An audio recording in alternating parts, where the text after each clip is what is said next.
What's going on, guys? It is me, Tyson the Trainer, back with another episode of Sports Talk.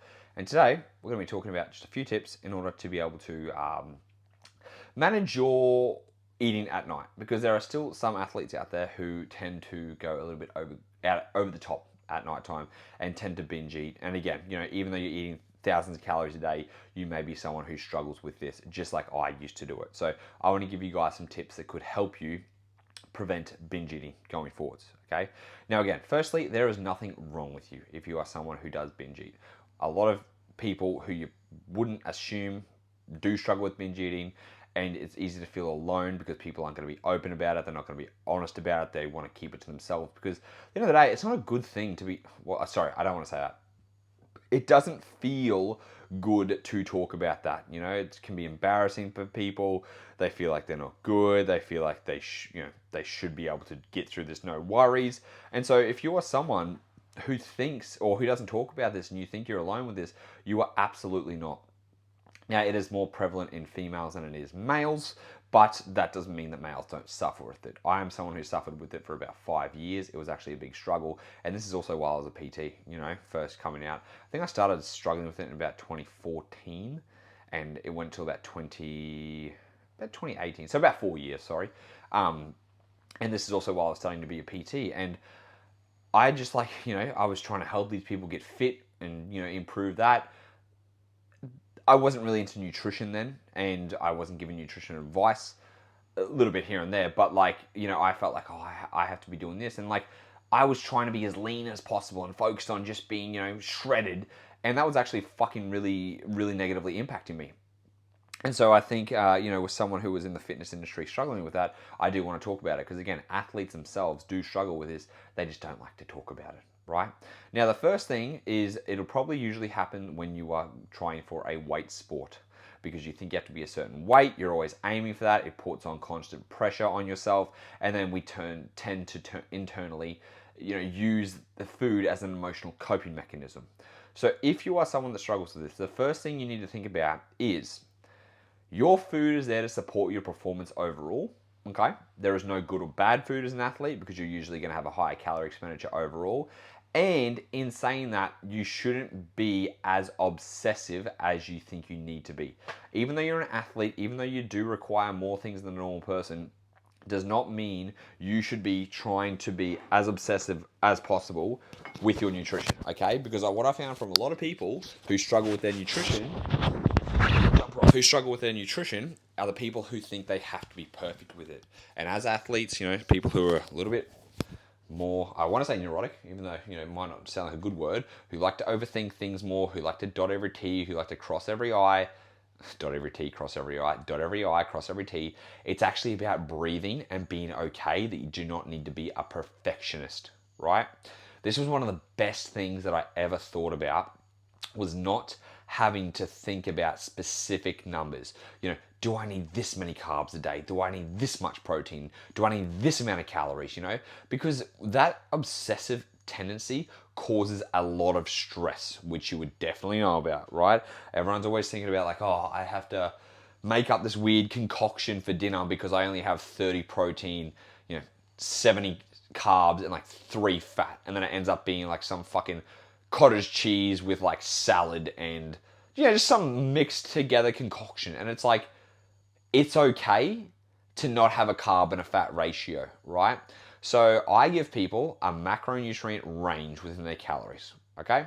So with your protein, eat within 1.8 to 2.2 grams of protein a day. So to give you an example, let's say you're a 100 kilo person. Perfect example, just because I can do the math really quickly. 180 to 220 grams of protein a day. You got a good range there. You're a 50 kilo person, it'll be 90 grams of protein, 1.8. I can't think about it off the top of my head. 1.8. Yeah, let's just say 90 grams of protein to 120 grams of protein a day. So again, you've got a protein range as opposed to having specificity. Okay. With your fat intake, I give people a minimum fat intake for hormone health. Minimum fat intake does not mean that's the amount of fat you can have. A minimum fat intake is get that at least in a day, and you can have whatever you want with the rest of your calories, all right? Learning that that's going to be okay and understanding that that's going to have no negative impacts on your overall performance or body composition is a game changer because you do not have to stress as much. And when you can take away neurological stress, guess what? You're going to be more adherent. You're going to enjoy life more. You're going to have less mental fatigue overall.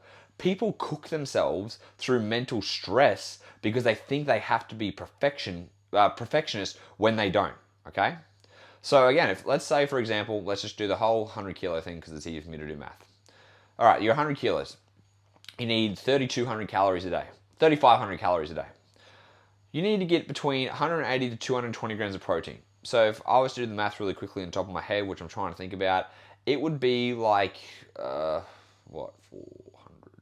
It'd be like 600 to 880 calories worth of protein a day. I'm pretty sure that's close. Like 650 to 880 calories for protein. Okay? Plenty of calories. Then minimum fat intake. So a minimum fat intake should be about 0.6 grams per kilogram body weight. Minimum, remember? So he now needs 60 grams of fat, which is 540 calories. So let's say he has 220 grams of protein. So he has 880 calories plus 540, which is 1,420 calories, okay? So then 3,500 take 1,420 is, what? So I've got to do maths real quick. I apologize for fucking trying to do this so quickly. 3,500 take 1,400. Basically, they have like 1,100 calories left. If that's quick math, 1,200 calories. You can use those calories however you want. Do you want more fat? Do you want more carbohydrates? 1,100 calories, if that's all coming from carbohydrates, right? Like you're going to get over 500 grams of carbohydrates from that. Fucking happy days. Or you have a little bit more fat and you get 380 grams of carbohydrates, okay? You're still going to be fucking fueled up with 380 grams of carbohydrates. No dramas at all.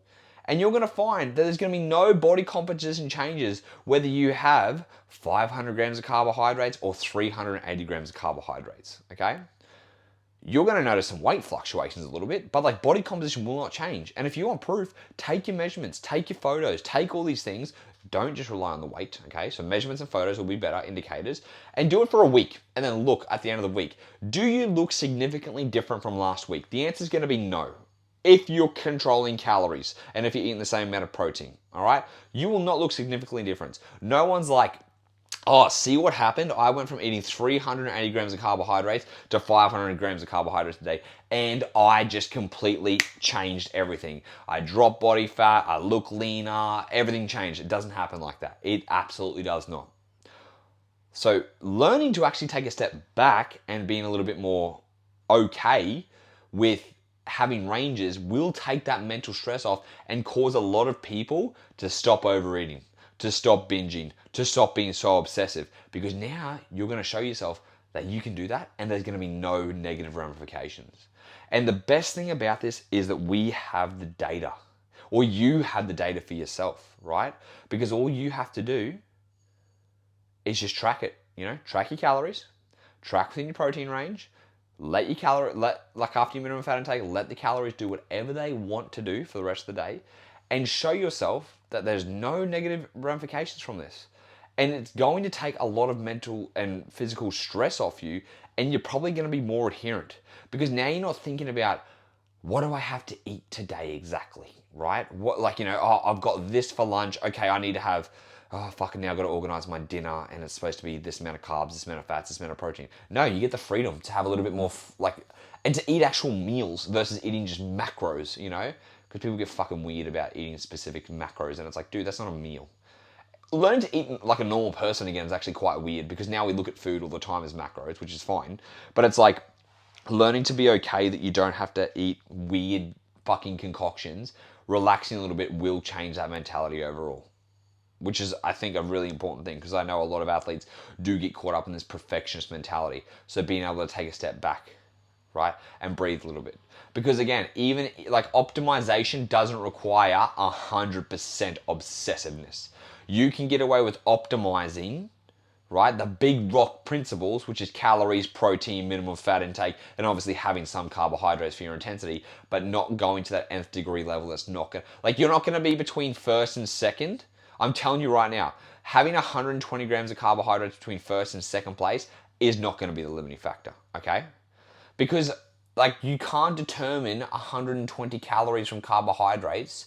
Sorry, 120 grams of carbohydrates, which is 480 calories. Like you can't decide whether that's going to make or break you, okay? Right? We look at the big principles overall. It's training intensity, it's calories, it's still having fuel from carbohydrates. It's all those things. It's recovery, it's sleep. It's those things, you know? Just like I took beta-alanine and then I became the best boxer in the world. No, you became the best boxer in the world because you did all the big rocks, right? Beta-alanine may have given you that 0.5%, okay? And sometimes the 0.5% is what we need between first and second. It is that nth degree, but it's not the beta-alanine that did it. You know, it's all those other cascading things that built up over time. No one's taking the beta-alanine and eating like shit and they're coming first, right? No one's taking the caffeine 30 minutes before a workout but eating like shit and coming first. Big rocks. Take the stress away. It'll help you with the eating. I hope that was helpful. If you guys have any questions, do make sure to message me on Instagram at tysonthetrainerr with 2 R's. And until next time, my friends, speak to you then.